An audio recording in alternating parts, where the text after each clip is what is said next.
하나, 둘, 셋. 무화과 나뭇잎이 마르고 포도 열매가 없으면 감람나무 열매 그치고 논밭에 식물이 없어도 우리의 양떼가 없으면 외양간 송아지 없어도 난 여호와로 즐거워하리.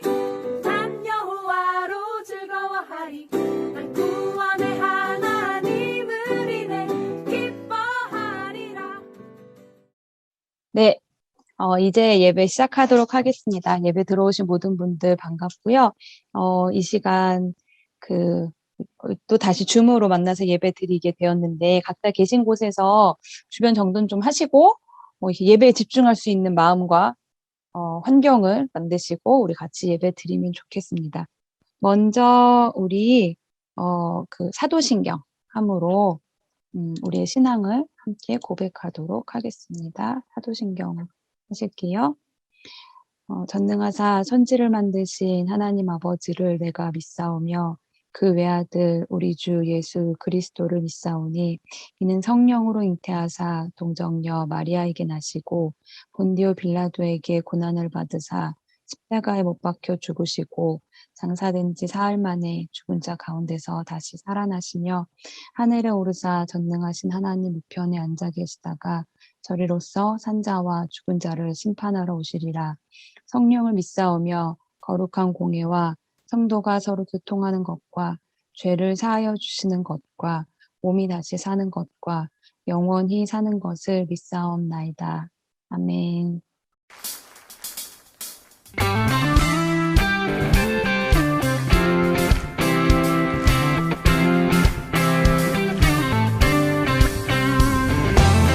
오늘도 주의 빛 가운데 초청하신 주님, 오직 주님만을 바라보며 나아갑니다. 할렐루야! 세상에 가득한 소리가 내게 갈 수 없다 말하고 끝을 알 수 없는 어둠에 내 맘은 들려도 반복된 수많은 실수가 나를 주저하게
우리에게 맡기신 이 길 가운데 순종함으로 주님 앞에 서길 원합니다. 할렐루야.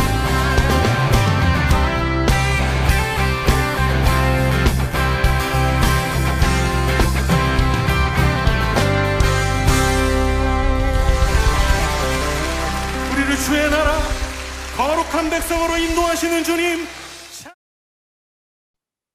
전능하신 하나님께서 오늘도 우리와 더불어 함께 살아계시며 이 예배를 온전하게 주관하고 계심을 믿습니다. 아멘. 하나님, 우리 스스로가 교회가 되게 하시고 하나님, 우리 교회된 우리의 모습이 세상에 하나님의 영향력을 끼치시는 귀한 모습으로 변모하게 하셔서 하나님, 우리를 스스로 낭망치 아니하고 온전하게 부활되는 예배가 될 수 있도록 주님 역사하여 주시옵소서. 하나님, 정말 많은 시간 동안 저희들이 예배를 방해하는 요소들로 인해서 힘들어지고 있는 상황이지만 그래도 저희들의 믿음이 넘어지지 아니하고 넘어질지라도 다시 일으켜 세우시는 하나님을 만나며 항상 말씀 안에서 귀히 성장할 수 있도록 주님 도와주시옵소서. 아멘. 특별히 하나님의 말씀을 듣고 스스로 행함으로 인하여서 믿음이 성장하는 우리의 학생들을 귀하게 지켜주셔서 그들의 믿음이 온전히 가족들과 친구들에게 더욱더 강건하게 풍성하게 열매 맺는 믿음으로 성장할 수 있도록 도와주시옵시고, 저희들이 이렇게 흩어져서 예배 드릴지라도 중심의 하나님을 모심으로 인해서 우리의 믿음이 하나님께 상달될 수 있도록 주님 도와주시옵소서. 하나님, 우리의 믿음이 더욱더 열심으로 변화될 수 있도록 하여 주셔서 우리 선생님들 더욱더 힘내게 하여 주시옵시고, 말씀을 준비하고 증거하는 우리 전도사님에게 더욱더 큰 은혜를 내려주셔서 우리의 믿음의 씨앗들이 하나님 앞에 풍성하게 보여질 수 있도록 인도하여 주시옵소서. 아멘. 오늘 예배를 드립니다. 이 자리에 참석하지 못한 친구들 있습니까? 그들의 마음을 주장하여 주시옵시고 그들의 믿음이 중심으로 하나님을 모실 수 있도록 인도하여 주셔서 온전하게 드려지는 예배가 되게 하시는 예수님의 이름으로 기도했습니다. 아멘. 네, 이제 말씀 같이 볼 시간인데요. 함께 보실 말씀은 출애굽기 말씀이에요. 출애굽기 23장. 23장. 이 책장 넘기는 소리. 23장 29절에서 30절 말씀 보겠습니다. 출애굽기 23장 29절에서 30절 말씀. 네, 짧아요. 일부러 제가 짧게 했습니다. 내용은 요 앞에 뒤에 있는 말씀들을 많이 볼 건데 23장 29에서 30절 말씀 2개 절이에요. 제가 읽을 때 여러분 계신 곳에서 같이 읽으시면 좋겠습니다. 그러나 그 땅이 황폐하게 되므로 들짐승이 번성하여 너희를 해할까 하여 1년 안에는 그들을 내 앞에서 쫓아내지 아니하고 내가 번성하여 그 땅을 기업으로 얻을 때까지 내가 그들을 내 앞에서 조금씩 쫓아내리라. 아멘. 네, 하나님께서 하신 말씀인데요. 좀 묘한 말씀이죠. 우리가 너무 짧게 읽어서 아마 이 말씀만 가지고는 무슨 의미인지 알아보기가 좀 힘들 텐데 함께 나누면서 이해하는 시간이 되었으면 좋겠어요. 오늘 같이 나눌 말씀 제목은 이거예요. 읽어볼게요. 같이 읽을게요. 역지사지 우리도 하나님 입장에서 생각해 봅시다 라는 제목입니다. 역지사지 우리도 하나님 입장에서 생각해 봅시다. 여러분 역지사지라는 말 아시죠? 알 거라고 생각이 되는데 네, 역지사지 한자 말이죠. 요렇게 생겼어요. 한자로. 잠시만요. 이거 저는 제 기억에는 중학교 때 한자 시간에 배웠었거든요. 그러니까 아마 여러분은 기억하시지 않을까 알고 계시지 않을까 싶은데 의미는 이렇습니다. 찾아보면요. 요 한자의 의미는 이제 바꿀력, 처지지, 생각사, 갈지. 이게 합쳐서 무슨 뜻일까요? 처지를 바꾸어서 생각을 해봐라. 뭐 이런 식으로 말이 되겠죠. 그래서 정확한 그 의미를 보자면 처지를 서로 바꾸어 생각한다. 이런 뜻이 있어요. 자주 쓰는 표현이죠. 사실은 평소에. 상대방의 입장에서 생각해봐라. 이런 말이죠. 너 입장 바꿔놓고 생각해봐. 이렇게 우리 쉽게 하는 말.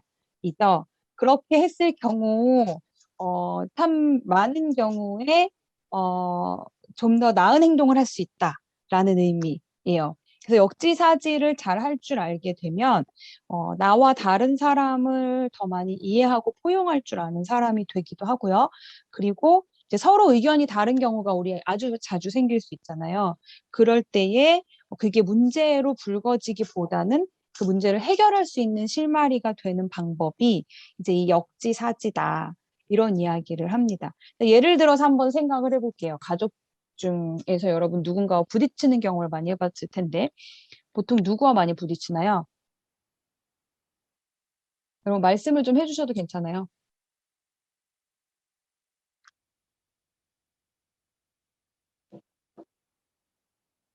제가 이게 녹화할 때는 여러분 거를 다 이렇게 볼 수가 없어서 뭐 대답을 하시는지 고개를 끄덕이는지 보이지 않는데 어차피 얼굴이 보이는 분이 별로 없군요.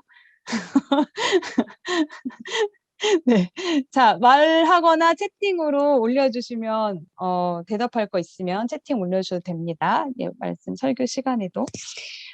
보통은 뭐, 가족 중에 누군가와 부딪힌다면, 이제, 제일 많은 건 아마 형제 자매겠죠? 그래서 우리도 오빠랑 여동생이랑 자주 싸우는 남매를 우리가 잘 알고 있고, 그리고 뭐, 형제끼리도 그렇고, 자매끼리도 그렇고, 반대도 있죠. 누나랑 남동생의 경우도 티격태격 잘 싸우는 경우가 많이 있을 것 같아요. 형제지간에 뭐 이런 부딪히는 경우 많을 거고, 그 외에는 또 부모님 중에서 아무래도 엄마와 부딪히는 경우가 우리한테는 많이 있지 않을까 생각이 됩니다. 근데 그럴 때 이제 역지사지로 생각을 하면, 그러니까 내가 동생이랑 이렇게 부딪혔어. 우리 오빠랑 내가 막 의견이 안 맞아. 그럴 때, 내 동생의 그 입장에서는 그럴 수 있겠구나. 응? 우리 엄마하고 내가 정말 막 크게 했어. 그래가지고 내가 너무 화도 나고 막 억울하고 그럴 때, 엄마 입장에서 내가 정말로 생각을 해본다면, 그래, 엄마 입장에서라면 그럴 수 있어. 라고 생각할 수 있는 게, 이제 이 역지사지의 그 방법이라고 얘기를 하거든요. 근데 이제 문제는 뭐냐면 이 역지사지가 쉬운 건 아니라는 말이죠. 우리 그 잘 아는 우화 있죠? 여우와 두루미 이야기, 상대방의 그 상황을, 어려움을 잘 이해하지 못해서, 미리 알지 못해서, 이제 당황스러운 일이 생겼던 상황. 이럴 때 이제 역지사지가 필요하다고 하고요. 그리고 이제 똑같은 어떤 사건이나 똑같은 무언가를 보고도 서 있는 입장에 따라서 다르게 생각할 수 있단 말이에요. 이 그림처럼. 똑같은 걸 보고도 이쪽에서 봤으면 6이야, 저쪽에서 봤으면 9야. 그럼 막 싸워. 의견이 달라. 그리고 그걸 어떻게 해결할 수가 없어. 라고 할 때 바뀌면 되거든요. 자리가 바뀌고 입장이 바뀌면. 그리고 이제 뭐 이런 것도 있더라고요. 이제 남자와 여자는 같은 입장이 되지 않는 경우가 되게 많이 있어서 서로 이해하지 못하는 경우가 많은데 이걸 입장을 바꿔서 생각을 해보면 뭐 이렇게 사회적으로든 국가적으로든 개인의 생활에서든 해결을 될 수 있는 훨씬 더 좋은 방향으로 바뀔 수 있는 일들이 훨씬 더 많다. 막 이런 이야기들을 하는데 문제는 이게 왜 이렇게 많은 예들을 들어서까지 온 사회적으로 어릴 때부터 어른들까지 막 시대까지 막 옛날 시대부터 시작해서 이게 이렇게 문제냐? 왜 안 되냐? 쉽지가 않다는 게 문제인 거죠. 내가 상대의 입장이 되어보겠다라고 마음을 먹는 것 자체도 사실은 어렵지만, 내가 우리 오빠를 이해해봐야지. 라고 생각하는 거 얼마나 어려워요? 내가 우리 누나를 이해해봐야지. 라고 생각하는 게 그 마음을 먹는 것부터 이미 사실은 굉장히 잘한, 기특한 일인 거거든요. 그게 쉽지 않기 때문에. 그런데 그렇게 마음을 먹었어도 안 되는 거죠. 이해가 안 되는 거지. 나는 아무리 이해하려고 해도, 그 사람을 내가 이해할 수가 없어.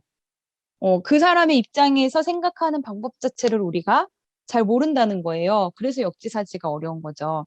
그래서 상대방의 입장에서 생각을 하려면 상대방의 입장이 뭔지를 알아야 그게 그 사람이 예를 들면 이런 거예요. 그 상대가 엄마야. 내가 엄마 입장에서 한번 생각해보자. 우리 엄마 나쁜 사람은 아닌데 이런 일들이 요즘 일어나고 있는 것은 다 이유가 있을 거야. 라고 생각해 보려고 하면 정말 엄마를 이해하려면 엄마가 살아온 삶과 지금 엄마의 건강 상태와 엄마가 보내고 있는 하루 그리고 뭐 엄마가 만나고 있는 주변 사람들, 엄마가 해내야 하는 일들, 엄마의 머릿속에 있는 일들, 마음속에 있는 일들 이런 걸 사실은 다 알아야 엄마의 입장을 이해할 수 있다.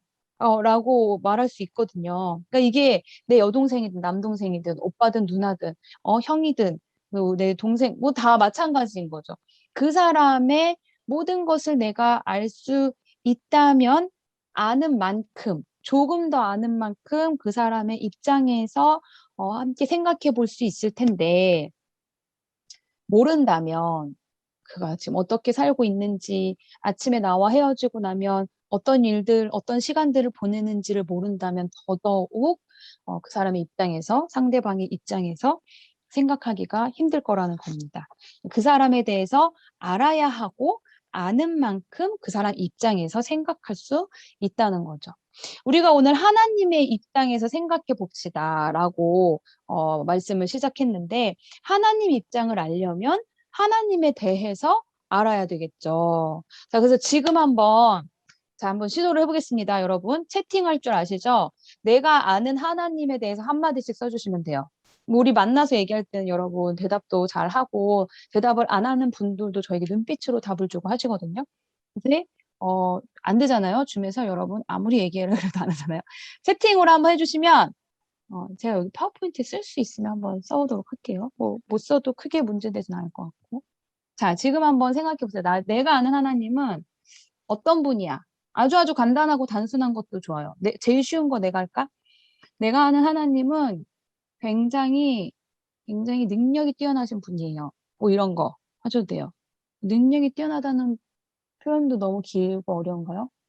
힘이 세다. 뭐 이런 거 좋습니다. 뭐가 되든.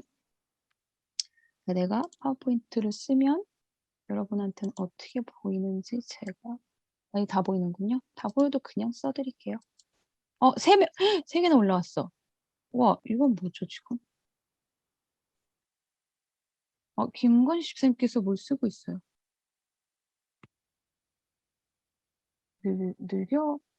능력, 우신인가요? 두려우신.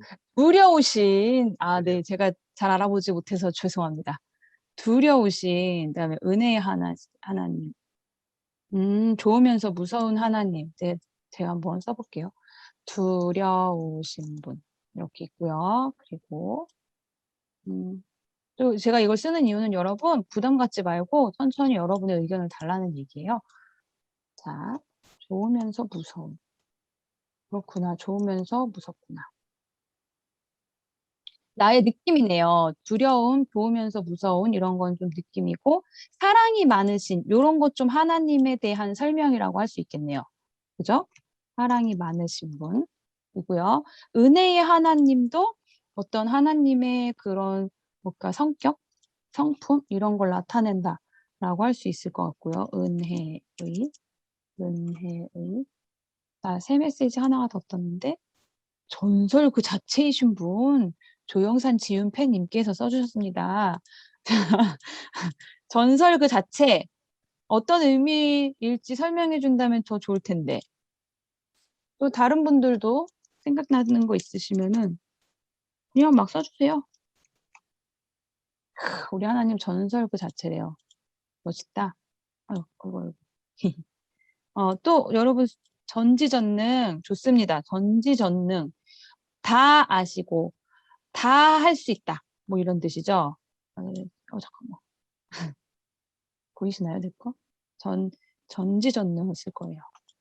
전지전능. 자, 또 생각나는 거 없으세요? 우리 만나서 얘기할 때 대답을 굉장히 잘하는 친구들이 채팅으로 잘 못하네. 혼자서 하고 있나? 따뜻하신. 우리 하나님 따뜻하세요. 진짜 그 따뜻함을 여러분 한번 느껴보셔야 되는데. 정말 이 차가운 세상에 이 메마른 인생에 정말 따뜻하신 분입니다. 정말. 또 있을까요? 하실 만한 분들 다 하셨나요? 지금 20명 요 안에 계신데. 네, 감사합니다. 요런 분이라는, 아니, 근데 김건희 선생님 이거 어떻게 쓰신 거예요? 여기에 이렇게 이거 페이지가 넘어가도 나올 것 같은 생각이 드는데. 그러려나? 어떻게 되나 모르겠네. 너 계속 나오는데요, 집사님? 어떻게 해결해 주실 수 없나요? 지우개 제가 한번 지워볼게요. 지워집니다. 네네네네. 또 새로운 기능을 알게 되었네요. 선생님 덕분에. 됐습니다. 자, 우리가 아는 하나님 이런 게 있었네요. 전지전능하고 따뜻하고 좋으면서 무섭고 두려우신 분이고, 은혜의 하나님, 사랑이 많으신 분, 전설 그 자체, 멋있다. 그런 분이 우리가 아는 하나님이에요. 네. 이 정도도 굉장히 훌륭합니다. 우리가 하나님의 입장에서 생각하려고 할 때, 요 정도 아는 걸로부터 시작해도 조금 도움이 될 것 같아요. 하나님, 어떤 일에 있어서 하나님 입장에서는 이것이 어떻게 보일까, 어떻게 느껴질까라는 걸 생각하기에. 자, 저도 성경에서 찾아왔어요. 성경에서 하나님은 어떤 분이신지에 대해서 당연히 너무나 많죠. 너무나 많이 말해주지, 성경은. 그런데 그 중에 제가 몇 개만 찾아왔는데 이런 말씀이 있어요. 홀로 기이한 일들을 행하시는 여호와 하나님, 곧 이스라엘 하나님을 찬송하며, 이렇게 써 있거든요. 하나님은 홀로 기이한 일들을 행하시는 분이래요. 그러니까 이거는 여러 가지 의미가 다 있지만, 기이하다는 건 이제 막 괴상한 이거 아닌 거 아시죠? 우리가 볼 때 절대 이해가 되지 않는 신기한 일들. 뭐 이유도 이해할 수가 없고 과정도 이해할 수가 없고 저 결과로 무엇을 하실지도 이해할 수 없는 일들, 혹은 기적 같은 일들, 설명할 수 없는 일들, 그런 일들을 하시는데, 그런 일들을 혼자서 능히 해내실 수 있는 분, 혼자서도 충분히 해내시고 혼자서도 충분할 뿐 아니라 혼자서도 이유가 되시는 분. 네, 그런 분이 우리 하나님이시다라는 표현으로 하나님을 표현한 말씀이 있었고, 여러분 이 표현은 너무 잘 아시죠? 태초에 하나님이 천지를 창조하시니라. 네, 여기에 무슨 뜻이 들어있냐면요, 여러분. 천지는 하나님이 창조하셨기 때문에 시작이 되었잖아요. 그러면 사실 하나님은 천지와 함께 만들어지신 분이 아니라 천지를 만드시기 이전에 이미 존재하신 분이 하나님이시란 말이에요. 그럼 여러분 하나님 입장을 한번 생각해 볼게요. 생각이 잘 안 되지만 천지가 없어. 아무것도 없어요. 천지가 없다는 건 그냥 지구 별만 없다는 것이 아닐 거거든요. 온 우주가 그냥 없어. 인간만 없을 뿐만 아니라 우리 생각에는 아무것도 없어요. 그런데 그때 하나님은 계셔. 하나님 외에 뭐가 더 있었을까? 몰라요. 그거는 성경에서 우리한테 가르쳐 주지 않잖아? 그러니까 우리가 상상을 해볼 수는 있겠으나 누구도 이것이다라고 확신해서 말할 수는 없는데, 어찌됐든 하나님은 계셨다는 게 너무나 분명해요. 그러면 그때 하나님은 뭐 하셨을까? 뭐 이런 거 상상해 볼 수 있겠죠. 그리고 이 말씀을 통해서 우리가 알 수 있는 건 뭐냐면, 하나님은 사람이 없을 때에도, 우리와 관계를 맺지 않을 때에도 충분히 계셨던 분. 특별히 이제 삼위일체 하나님이라고 하잖아요. 성부, 성자, 성령 하나님 삼위일체는 우리 때문에 계시는 것이 아니라 하나님의 본질, 본성이다, 이렇게 설명을 해요. 본성이라는 표현이 어려운데 그냥 하나님은 원래 그런 분이란 뜻이죠. 그래서 성부, 성자, 성령 세 분이 한 분이면서 세 분이잖아요. 그러니까 같은 분이지만 또 서로 관계를 맺기도 해. 그러니까 같지 않아. 본질상 같으나 완전히 같은 존재는 막 이런, 설명하려면 어렵고 이해하려면 더 어렵죠? 그런 분이시기 때문에 사실은 관계에 있어서도 하나님 외에 다른 존재가 필요한 분이 아니다라는 걸 성경에서 굉장히 많이 가르쳐줘요. 자, 또 이 피조세계와의 관계, 피조세계라는 거 하나님이 만드신 이 세계, 10편 19편에 이런 말씀이 있어요. 하늘이 하나님의 영광을 선포하고 궁창이 그의 손으로 하신 일을 나타내는도다. 이렇게 얘기해요. 궁창도 이 하늘의 하늘 같은 빈 공간, 창공, 우리말로는 뭐 그런 표현이 있는데 그런 뜻이에요. 그러니까 하늘을 말하는 거죠. 혹은 뭐 하늘 밖에 있는 공간, 뭐 지금 과학으로 생각하면 뭐 우주 이런 것도 말할 수 있겠는데 뭐 10편 19편이 쓰여질 때는 우주의 개념을 잘 몰랐을 테니 어찌됐든 그 하늘의 공간 같은 걸 말하는 거거든요. 그런데 그 하늘은 하나님의 영광을 선포한다. 그 영광을 하나님의 영광을 선포하고 찬양하는 건 왠지 사람 입이 있는 사람만 할 수 있는 일인 것 같은데 그렇지 않다는 거예요. 하늘이 있는 것만으로도 하나님이 찬양을 받으셔. 궁창이 있는 것만으로도 하나님이 무슨 일을 하셨는지를 막 보여줘. 이것이 이 자연 만물, 하나님이 지으신 모든 세계가 충분히 해내고 있는 일이라는 거예요. 그러면 우리가 이제 우리 입장과 하나님 입장을 생각해 볼 때 그런 생각을 해볼 수 있어요. 하나님에게 있어서 사람이 도대체 뭘까? 성경에 보면 그런 말씀도 있거든요. 사람이 무엇이간데 주께서 저를 이렇게 생각하시며 인자가 무엇이간데 이거 인자도 사람이요. 인자가 무엇이간데 저를 권고하시나이까. 왜냐면 너무너무 놀랍게 하나님이 사람한테만 그렇게 어쩌지 못하시고 사람한테만 그렇게 막 그 사랑도 주시고 막 화도 나시고 막 이거 엄청난 계획도 세우시고 사람만 그냥 이렇게 막 허락해 주시는 것도 엄청 많고 그렇단 말이에요. 하나님 입장에서 사람이 뭐길래 그럴까? 하나님은 혼자서 뭐든지 다 하실 수 있는 분이고 하나님은 모든 게 다 가능하신 분이고 하나님은 사랑도 많으시고 은혜도 많으시고 뭐 이런 굉장한 그 사람 없이도 충분하신 완전하신 분이신데 하나님 입장에서 사람이 도대체 뭘까? 생각을 여러분 해보셨는지 모르겠습니다. 그런 말씀, 우리가 이제 뭐 대화를 할 수 있으면 좋을 텐데, 그런 생각해요. 그런 생각하는 사람들도 있어요. 하나님은 찬양을 받으시기 위해서, 사람을 지으셨다. 왜냐면 그런 말씀이 성경 구절 중에 있거든요. 내 백성을 나를 찬송하기 위하여 지었노라. 이런 내용의 말씀이 있어요. 그러면 하나님이 찬송받기 위해 사람을 지으셨느냐? 아니라니까. 자연 만물도 다 하나님을 찬송한단 말이에요. 하나님은 이미 찬양 받으시고 계시는 분. 그리고 누가 찬양해 주지 않는다고 부족하지 않으신 분이 우리 하나님이신데, 그런데 사람에게 뭐 이렇게 많은 일들을 하고 계시느냐. 자, 우리 지난주에 이런 말씀 배웠어요. 이 주제 제목이었는데, 하나님과의 첫 만남, 신의 상은 사랑입니다. 라는 제목으로 이제 하나님이 이스라엘 백성들을 만나러 내려오시는 장면 우리 배웠어요. 그래서 신의 산이 있고 내가 온 백성을 만나기 위해서 그 산에 올 것이다. 3일 뒤에. 그러니까 뭐 이것도 하고 저것도 하고 막 이런 얘기 하시는 장면 여러분 생각나시는지 모르겠어요. 원래 그 이전까지 문제가 없었다고 했죠. 하나님이 모세하고 얘기하시고 아론하고 얘기하시고 막 기적도 베푸시고 했기 때문에 이스라엘 백성들이 하나님을 만나지 못했다고 해도 관계없어. 소통이 다 되고 있었어요. 그냥 하나님이 가자 하면 다 가는 거고 모세를 통해서 하나님이 서라 하면은 모세를 통해서 또 서는 그냥 이렇게 할 수 있었거든요. 그런데 하나님이 굳이 그 광야에 들어간 지 3개월, 3달 만에 내가 온 백성을 만날 거야 라고 하시고 거기서 이제 나타나시는 그 첫 만남의 모습. 여러분 기억나시는지 모르겠는데 하나님이 약간 번거롭지만 너네 뭐 옷도 빨고 뭐도 하고 막 이렇게 해서 3일 뒤에 산으로 모여와라. 나팔 소리가 날 것이야 라고 한 다음에 모여왔더니 막 거기에 막 천둥과 번개 어젯밤에 그저께 밤인가요? 천둥 번개 갑자기 막 치고 그랬는데 그보다 훨씬 더 대단한 누가 봐도 저것은 일반 자연 현상이 아니다 라고 보일 만한 천둥 번개 그다음에 구름이 빽빽했다. 빽빽한 구름이 가득했다. 이렇게 써 있었고 나팔 소리가 났고 어느 순간이 되었을 때 나팔 소리가 더 크게 났고 아무도 나팔을 불고 있지 않은데 그 땅이 진동하고 막 이런 자연 현상과 이제 기이한 현상들이 있었고요. 그걸 통해서 하나님께서 보여주시는 거죠.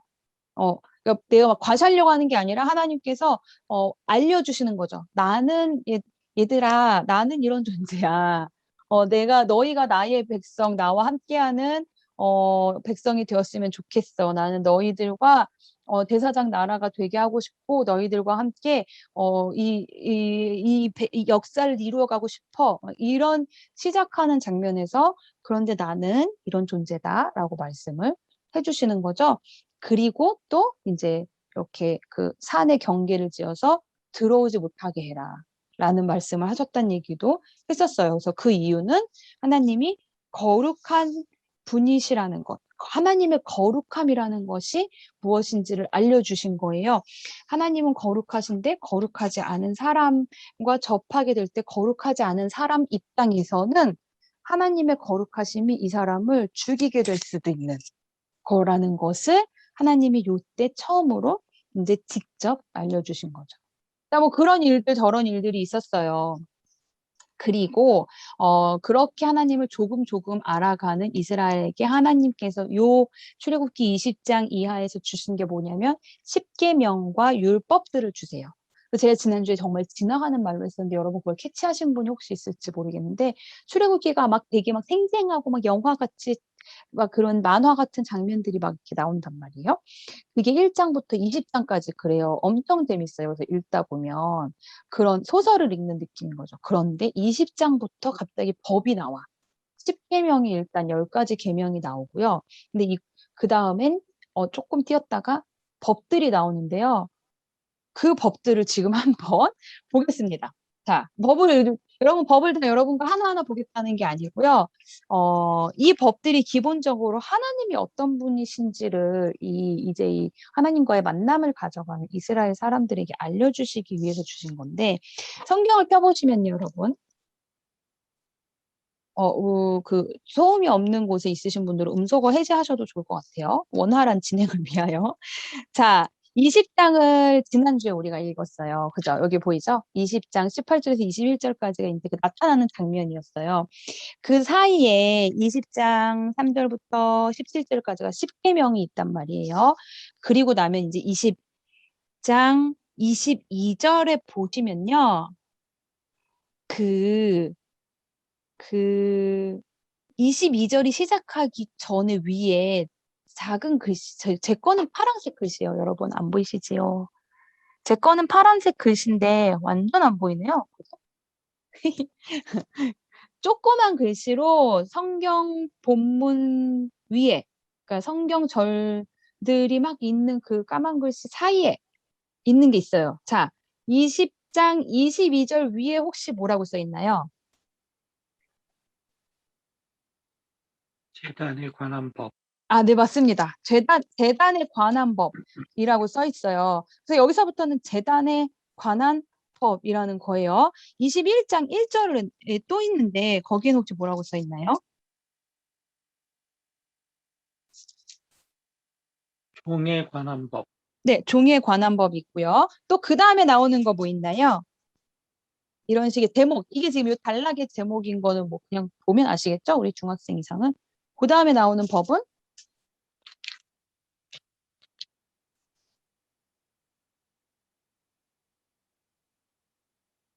폭행에 관한 법. 네, 폭행에 관한 법이 있고요. 또 그 다음에 28절 위에 여러분 책에는 뭐라고 써 있는지 모르겠어요. 제 책에는 임자의 책임이라고 써 있거든요. 여러분도 그러신가요? 임자라는 거 아시죠? 주인. 어떤 물건, 뭐 소의 임자에 가지고 있는 그 책임, 이런 것들에 대해서 쓰시고, 그 다음에 22장 1절 위에 또 나오죠? 뭐 나오나요? 배상에 관한 법. 네, 배상에 관한 법 나오고요. 22장 16절 위에는 도덕에 관한 법. 네, 도덕에 관한 법. 23장 1절 위에 또 나오죠? 공평에 관한 법. 네, 공평에 관한 법. 우리 선생님들, 이거가 혹시 여러분 가지고 있는 책 중에서는 약간 지금 말하고 있는 요 제목은 다를 수도 있어요. 이거는 성경 본문이라기보다는 성경을 만들어낸 이 출판사가 어딘가 있거든요. 거기에서 정리해 놓은 거이기 때문에 그래요. 그러나 거의 다 비슷해요. 그리고 23장 10절에 보시면 뭐가 있죠? 10절 위에 없나요, 혹시? 안식년과 안식일에 관한 법. 네, 안식년과 안식일에 관한 법이 있고요. 그리고 14절 위에 또 있죠. 세 가지 절개에 관한 법. 네, 세 가지 절기에 관한 법. 이런 식으로 법이 막 늘어져 나온단 말인, 늘어져 나온다는 표현 좀 그런가요? 이렇게 줄줄이, 줄줄이 나오고 있어요. 이 율법들을 하나님께서 왜 주셨느냐? 하나님께서 사랑하는 하나님의 백성들에게 하나님이 어떤 분이신지를 알려주시고 또 하나님의 백성이 그러니까 이렇게 살았으면 좋겠다. 이렇게 사는 것이 좋다. 라는 방법을, 삶의 방법을 알려주신 것이 법들이라는 말이에요. 자, 그러면 이제 이렇게 법을 주심으로써 하나님께서 원하셨던 것은, 자, 이제 너네는 내 백성이야. 그러니까 내 법대로 살아라. 로마에 가면 로마법을 따르는 것처럼 너는 내 법을 따라. 라고 하면서 다스리고 싶어서 주셨을까? 하나님 입장에서 생각을 해보자는 거죠. 하나님 입장에서 생각해 보면 사실 여러분, 이렇게 세세한 법들, 이런 거 다 주시면서, 그러니까 이제 이 법대로 해. 그래야 내 백성이다. 이렇게 말씀하실 이유가 없는 거예요. 하나님은 이미 모든 걸 다스리신다고.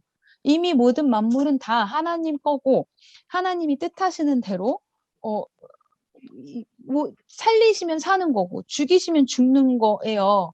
그게 하나님 입장에서의 이 세계란 말이에요. 그런데 그 중에 한 민족을 먼저 택하셔서 그래서 관계를 맺어 가시는데 이렇게 섬세하게 사실 여러분의 입장을 생각해서 제가 요 사이에 있는 짧은 법만 했지만 이거 이 뒤에요. 24장부터 25장부터 하면요.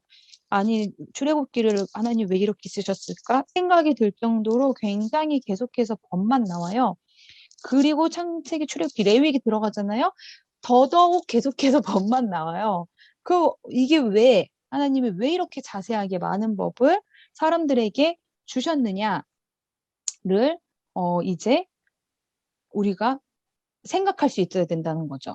그렇게 하다 보면 뭐가 좋냐는 거냐면 하나님에 대해 알게 된다는 거고 하나님에 대해 알면 알수록 하나님 입장에서 생각할 수가 있게 된다는 겁니다. 여러분 여기 지금 광야잖아요. 이스라엘 백성들 그 이집트에서 나온 사람들이라고 했어요. 이집트에서 몇백 년 살았었다고 했어요. 그래서 광야에 들어오기 전까지는 개인과 개인, 그러니까 이 이스라엘 사람들이 알고 있는 하나님이 어떤 사람들이었을까를 우리가 생각해 볼 수 있어요. 그러니까 어떤 하나님이었을까를 생각해 볼 수 있어요. 이집트에서 몇백 년 사는 동안 이 사람들이 보았던 신이라는 건 어느 나라의 신이었겠어요? 이집트의 신이죠. 여러분 이집트 신 하면 생각나는 거 있나요? 뭔가 그 파라오 위에 뭐 이렇게 뱀 모양 크라운 저거죠. 왕관, 파라오의 왕관이 뱀 모양이 있는 거 혹시 보신 분 있을 수도 있겠고, 이집트의 유명한 신이 또 태양신이죠. 그래서 태양을 섬기는 곳이었어요. 그리고 거기는 나일강이 있어서 나일강의 신도 또 따로 있었어요. 특징이 뭐예요? 신이 여럿이고 그 여럿의 신이 관장하는 어떠한 특별한 것들이 있는 거예요. 그래서 풍요면 풍요, 해면 해, 뭐 이렇게 따로따로 있어요. 그리고 신들끼리 뭐 이렇게 질투도 하고요. 어떤 신은 또 지하 세계를 맡고 있고, 뭐 이런 종류의 신에 대한 생각들이 있었을 거란 말이에요. 그게 다였을 거예요. 그리고 이제 우리 민족에 하나님 여호와가 있다라고 알겠지. 그런데 우리 민족의 하나님 여호와는 우리 조상 아브라함을 부르셨는데 이런 사건들이 있었고, 아브라함의 아들 이삭이 있었는데 그 사람과는 이런 일들이 있었고, 이런 이야기들이란 말이에요. 창세기는. 그죠? 그리고 이삭의 아들 야곱과 에서가 있어. 거기는 쌍둥이인데 뭐 이런 저런 이야기. 야곱의 아들은 12이야. 그 12에서 12지파가 생겼다. 뭐 이런 이야기들은 있으나 하나님이 무엇을 원하시는지, 그 하나님이 무슨 일을 하셨는지, 어떤 분이신지에 대해서는 이스라엘 사람들이 알지 못했다는 거예요. 그러니까 예를 들면요. 지금 여기 여러분 보고 있는 이 법의 리스트가 있죠. 이 중에 폭행에 관한 법이 있어요. 사람 사이에 싸움이 일어난 것에 대해서 이집트 신들이 과연 관심이 있었을까? 뭐 우리가 이집트 종교를 믿지는 않지만 고대 신들이 이런 거에 관심 있는 그런 그 종교가 별로 없단 말이에요. 근데 우리 하나님은 사람 사이에 싸움이 나면 이렇게 해결을 해라. 배상에 관한 법, 임자의 책임에 관한 법, 소를 가진 것이 있는 사람, 소를 가진 사람은 그 소가 저지르는 일들에 대한 책임도 함께 갖는 것이다. 이런 것들을 막 정해주셨어. 다른 사람에게 손해를 끼쳤으면 그거에 대해서 갚아주는 것이 배상이잖아요. 이런 거에 대해서 하나님이 막 정하셨어. 왜냐하면 하나님은 공평하신 분, 공평에 관한 법이 또 따로 있죠. 하나님은 정의를 원하시는 분. 하나님은 힘이 세다고 해서 약한 사람을 맨날 이겨먹는 것을 참을 수가 없으시는 분. 그런 분이 우리 하나님이시라는 거를 이 법을 통해서 사실은 새롭게 알려주고 있는 거예요. 우리 기준으로 볼 때는 우리는 이 시대의 법들 막 국회에서 만들어가지고 우리나라에 여러 법들 굉장히 많잖아요.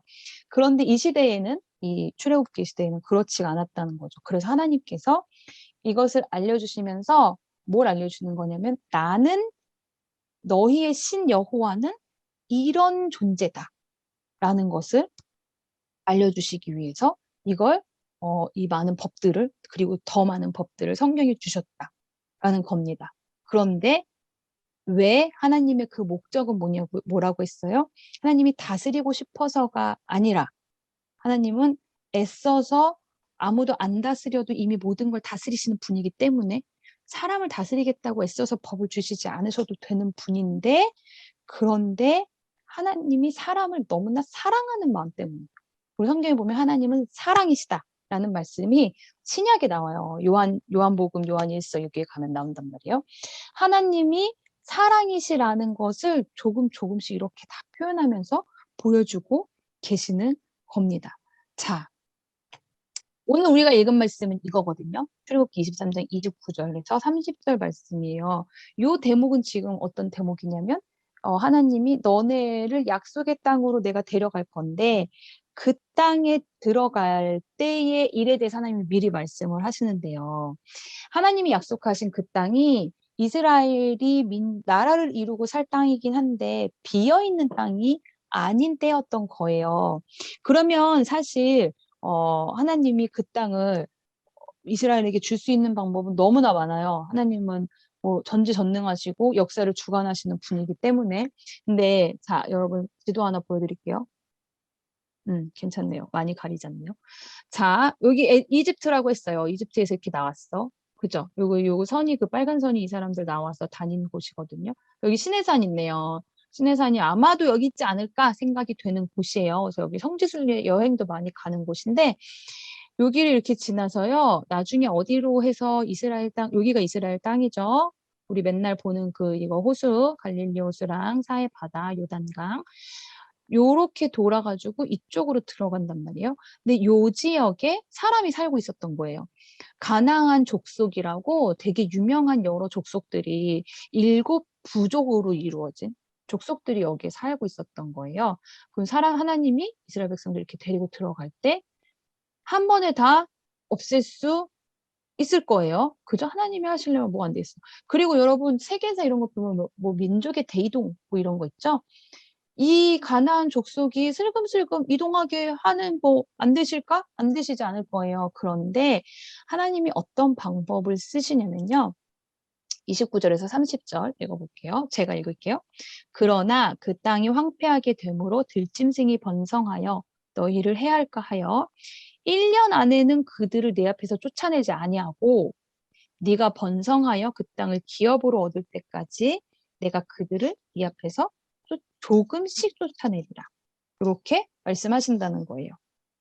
자, 하나님이 굉장히 섬세하시죠. 이스라엘을 생각해서 너네가 들어갈 땅에서 그 사람들이 갑자기 사라져 버리면 그 땅이 황폐하게 되고 들짐승이 막 번성을 한다. 여러분, 우리 코로나 초반에 사람들 막 락다운 돼가지고 외국에 거리에 사람이 하나도 없을 때 동물들 내려와서 막 다니는 거 보셨죠? 사람이 없으면 들짐승이 번성한단 말이에요. 그러면 그것이 이스라엘 너희들에게 해가 될 수도 있어. 그러니까 내가 그들을 1년 안에 확 없애지 않고 너네가 그 땅을 기업으로 얻을 때까지 조금씩 내가 쫓아낼 테니 너네는 나랑 같이 조금씩 거기로 들어가자. 그렇게 하나님이 말씀을 하셨다는 거예요. 하나님이 땅의 상황도 너무나 잘 아시고 사람들의 입장도 너무나 잘 아시고, 그리고 그 입장에 맞추어서 그 눈높이에 맞추어서 이 역사를 이루어 가실 거다라는 말씀을 해주시는 겁니다. 그래서 여러분, 이런 하나님이라는 걸 우리가 생각할 때 하나님이 주시는 이 출애굽기의 여러 율법들을 읽으면 그러니까 그냥 이거를 생각하지 않고 하나님이 이런 분이야, 이런 말씀도 하셨어라는 하나님에 대해서 잘 알지 못하고 율법들을 읽으면 아, 우리 하나님 진짜 너무 법적이시네. 이렇게 생각할 수 있거든요. 아, 우리 하나님 너무 딱딱하시네. 너무 그리고 이거 너무 일방적으로 많은 법을 한 번에 주신 거 아니야? 하나님 그런 분이신가 보네. 라고 혹시 생각할 수도 있는데 그것이 오해라는 겁니다. 하나님의 입장에서 생각을 해보면 하나님은 이렇게까지 섬세하신 분이거든요. 들짐승이 번성할까 봐 적들을 천천히 쫓아내려고 하시는 분이 우리 하나님이신데 그 많은 법들을 과연 일방적으로 주셨을까? 그렇지 않다는 거죠.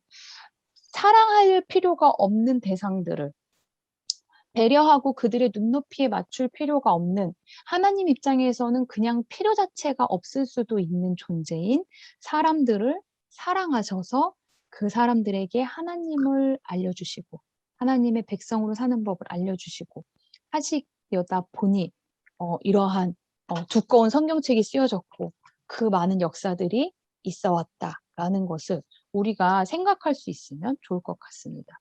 우리 오늘 말씀의 제목이 역지사지 우리도 하나님 입장에서 생각해 봅시다예요. 여러분 하나님은 이미 충분히 우리 입장에서 생각하세요. 이제 필요한 건 뭐냐면 우리가 하나님 입장에서 생각하며 살아가는 거죠. 이거를 할 때 우리에게 굉장한 유익이 있는데요. 어떤 유익이 있냐면 하나님을 아는 만큼 하나님의 입장에서 생각할 수 있다고 했잖아요. 그러면 하나님이 얼마나 사랑이 많으신 분이신지를 알게 되고 그리고 그 사랑으로 우리를 얼마나 사랑하시는지도 알게 되고 그리고 나를 엄청나게 사랑하신다라는 걸 알게 돼요. 아까 어떤 친구가 하나님이 따뜻하다고 했죠. 그거를 느끼면서 사는 거예요. 여러분 그 따뜻함을. 하나님의 사랑을 내가 누군가 나를 사랑해 주신다는 걸 너무나 느끼면서 살 수 있는. 근데 게다가 그 사랑해 주시는 그 하나님이 이건 거의 막 사랑꾼이야. 사랑을 너무나 잘하셔. 그런 분이 나를 사랑해 주신다는 거를 더 많이 알 수 있는 방법입니다. 우리가 하나님의 입장에서 생각하는 게. 그래서 여러분, 우리 참 험난한 인생을 살고 있어요. 코로나 때문에 여러분 중에 어떤 분들은 지금 시험 열심히 준비한 시험도 못 보는 분도 있고 예, 지금 이제 시험 기간인데 학원 가려고 다 계획해놨는데 학원을 막 못 가게 되는 놓치는 분들도 있고 뭐 축제도 취소된 학교도 있었죠. 축제 날 아침에 코로나 확진자가 그 학교에서 나와가지고 그 자리에서 검사를 받았다는 축제를 하려고 했던 그곳에서 이렇게 부스를 차려서 검사를 받았다는 소식도 들었었는데 어려운 때에요, 여러분 실망하게 되는 일도 많고 하나님의 뜻을 알기 어려운 일들도 많이 있어요. 그런데 하나님 입장에서 생각해 보면서 하나님이 이 모든 것들을 알고 계시고 하나님은 분명히 관심이 있으시고 분명히 이 일에 대해서 반드시 개입해야 하는 일은 개입하시고 그렇지 않은 일은 또 침묵으로 지켜보시는 분이 하나님이시다라는 걸 우리가 알고 그분과 동행하며 그분의 사랑을 누리며 살아가는 또 다음 한 주간 어떤 일이 생길지 모르는 다음 한 주간이 되었으면 좋겠습니다. 제가 기도하고 말씀 마치겠습니다. 하나님 아버지, 우리를 너무나 사랑하시는 정말 우리와 소통도 잘 되지 않고 우리가 주님을 잘 이해하지 못하는데도 우리를 그렇게 사랑하시는 하나님 너무 감사를 드립니다. 우리가 이 땅을 살아가면서 겪는 여러 가지 일들 가운데 하나님의 뜻을 더욱 알아가게 하시고 하나님 입장에서 더 많은 것들을 생각하며 그 사랑을 누리며 살아가는 우리가 되게 하여 주시옵소서. 예수님의 이름으로 기도드립니다. 아멘. 네, 우리 이제 광고 할 겁니다. 우리 추수감사 찬양 지난주에 말씀드렸는데 그거를 가족들이랑 같이 찍었으면 더 안 찍어도 되죠? 하는 사람 있더라고요. 그렇지 않습니다. 왜냐면요, 여러분 작년 거 보시면 아시겠지만 이 학생들 파트가 있어요. 학생들 파트. 그래서 그 파트는 우리 엄마 아빠 들어갈 수 없어. 좀 그거를 좀 이렇게 해칩니다, 분위기를. 그래서 그거 플러스 또 이제 막 전교인 들어가는 화면에도 여러분 개인 얼굴 들어가고 하게 되니까 물론 굉장히 작게 들어가고요. 여러분 목소리 여러분이 원치 않으시면 다 가려드린다고 말씀드렸죠. 예, 가능하시면 지금 집에 계시는 동안 뭐 형제 자매가 있다면 함께 하시고 해서 하나님은 우리의 피난처가 되시니 그 링크 올려드릴게요. 단톡방에. 예. 그래서 집에서 찍으시고 나 노래 진짜 못하는데 하시면 립싱크로라도 찍어서 선생님께나 저한테 보내주시면 좋겠고요. 그리고 오늘은 온라인 간식 신청을 받는다고 했던 간식을 종류별로 받는다고. 이거 이따가 반별 모임 할 때 여러분 안부 전하시고 오늘은 말씀 나눈 대신 간식 나눔을 하도록 하겠습니다. 그래서 반별 모임 이따가 들어가실 건데요. 그때 이제 어떻게 지냈는지 서로 이야기 좀 나누신 다음에 저는 어떤 간식을 바랍니다. 기준은 그 컵라면 우리 짜파구리 했었잖아요. 그거를 기준으로 할 거고요. 2,000원 미만으로 편의점 모바일로 보내드릴 수 있는 걸로 네, 신청해 주시면 됩니다. 선생님들이 취합해 주시면 좋겠고요. 요거 줌 끝나고 우리 단체 사진 하는 거 찍을 거고요. 네, 그 반별 모임을 하도록 하겠습니다. 제가 파송기도 하고 일단 예배 마치고 반별 모임 할게요. 기도하겠습니다. 거룩하신 하나님 아버지 앞에 이렇게 온라인으로 함께 모여 예배 드린 모든 예배자들을 축복하고 파송하며 기도합니다. 예측할 수 없는 모든 상황 가운데에서 항상 동일하신 우리를 사랑하시는 하나님을 믿고 의지하며 살아가는 이 한 주간 되게 하여 주시옵소서. 예수님의 이름으로 기도드립니다. 아멘.